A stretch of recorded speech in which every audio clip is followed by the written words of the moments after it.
Hey guys, Spartan117 over here, and today we'll be talking about Battlefield Hardline, specifically Bank Job, and some of the guns and weapons and tactics you can use to be superior on this map. Of course, we're going to start off with a really nice triple there with the M16, which is definitely the go-to gun for this game.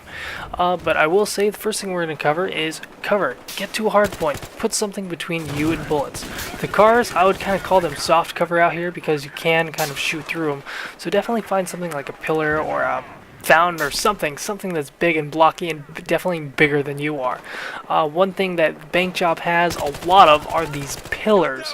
One thing that I'll say that's interesting about this type of cover is that it's bigger than you, barely, but it gives you just enough cover that if you're in a gunfight, you can run behind it real quick, kind of heal up or top off your mag. I mean, those seconds are precious, really. But one thing that's kind of interesting too is one step to the left, one step to the right, you're kind of exposed. So it's a double-edged sword. It gives you cover, but it doesn't give you a whole lot of room to move either. But I will say it does kind of create some interesting gunfights, especially even up close. You can use it to your advantage and even keep yourself alive for a little bit longer to finish off the enemy or to get away, essentially.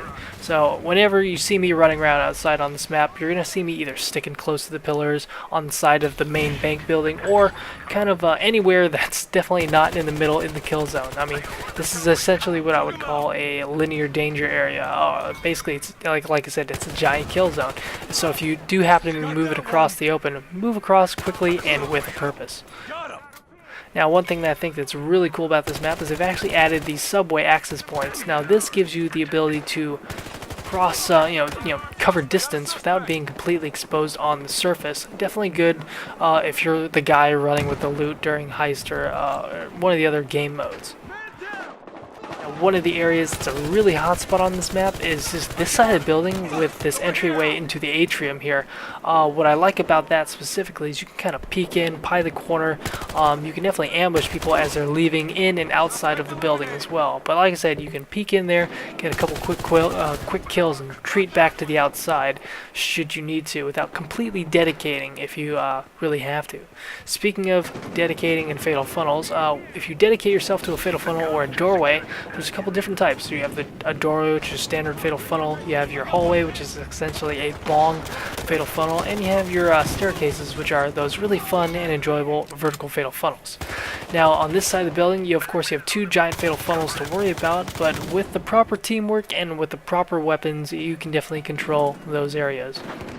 Now, probably one of my other favorite parts of the map to play on is the second deck or the second story. Gives you really nice access and overview of everything that's going on downstairs. But like I said, if you have a really good keen eye, you can definitely control those hallways. Anyone peeking out into the hallways will get taken out pretty quick.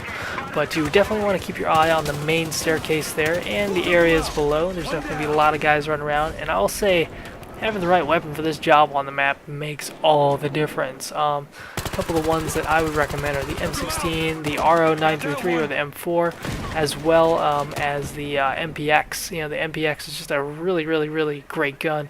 Good ADS, good hip fire, solid rate of fire, decent mag capacity, and a really fast reload to boot. It essentially operates kind of like a super miniaturized M4 in a lot of ways, it was kind of designed to have functionality very similar with the same kind of muscle memory. As you can see here, I'm keeping my eye on the center staircase, and usually when I fight inside the building, that's probably one of the first places I go is to the second deck. Now, there's a lot of other really cool areas on this map, and pretty much every single time I played this map, I found a new route, or I found a little nook and cranny, or something hidden on the map that I didn't see before. So, if you actually take the time, you can actually operate like some of the doors and some of the garage doors, and of course like the bank vault and a couple other things. Now, playing on this map, this is kind of the polarizing portion. This is the rooftop, right? It gives you a lot of access to, inside the map, especially as Levolution takes its course. But it also kind of gives, whoever controls the roof a huge advantage if they're overlooking someone's spawn. Now, to kind of counter this, hopefully you have guys who are skilled enough and quick enough to kind of fight their way in through the inside the building, get to the roof, and kill the guys who are looking over the edge. If you plan on hanging out on the roof, though, I would say pack the M16. You're going to have some good medium to long range battles there, and you're going to be able to take some guys out before they even get out of their spawn. Now, if you haven't tried it yet, make sure you try out the battle rifles in this game. I think they're actually a lot better than they were the last time I played the game itself. Specifically, I kind of like the Scar Heavy. You know, really nice platform, and you know, something I'm kind of familiar with. Now, when it comes to the vault itself, get there first. You're gonna see here just why. So that kind of was a little bit of execution of the fatal funnel, and just being in the right place at the right time with your head up, gun up, and in the fight, you can definitely turn the tables. And the same can also happen to you. I'm starting to see some interesting tactics with people using teamwork with riot shields and long guns, and you can definitely see that definitely cut us down there when we were leaving the bank vault. Now, the bank vault itself is a very interesting area because it's very open inside, but also very, very close. And some of the firefights you get even at the vault door are interesting just because of how slow that door opens. Now, as you see, I'm kind of running around the map here with the MPX, doing some work, doing some damage, but make sure you find a gun that kind of fits your playstyle. But I would definitely say if you're sticking to inside this map, you're going to want something with a high rate of fire and a decent mag capacity. Maybe something like a P90, but the MPX also gets the job done very, very well. I got him. Now on to the final portion of the map. I'm actually going to be talking about kind of outside towards the cop spawn. Whether you're defending it or you're attacking it, there's definitely areas to the side you definitely want to utilize. And I'm not even talking about the subway, but I'm talking about some of these side office buildings here. Definitely, I'm really glad they included these areas because it really helps from keeping the cops super boxed into their spawns. Make sure you guys check it out. That was Bank Job, and I'll see you guys on Battlefield Hardline playing some heist.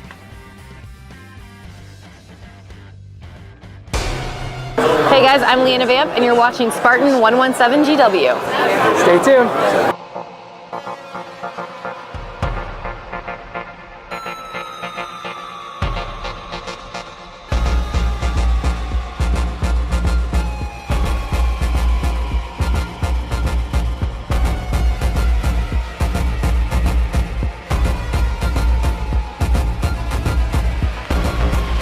Elite Force BBs, that's what's in my mag. Thanks for watching.